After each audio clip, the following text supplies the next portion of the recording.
जय श्री राम। साधो सो सतगुरु मोहि भावे।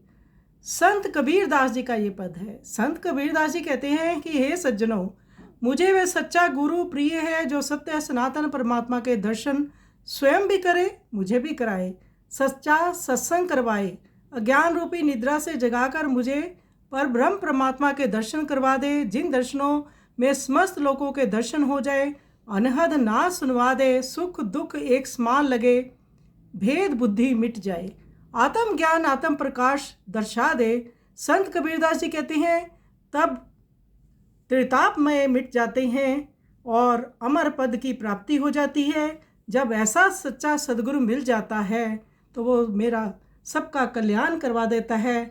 मुझे हे प्रभु ऐसा सच्चा सदगुरु दो जो कि मेरे अंतरतम के सब पर्दे खोल दे और मुझे प्रभु का दर्शन करवा दे। तो आइए सुंदर पद का हम श्रवण करें।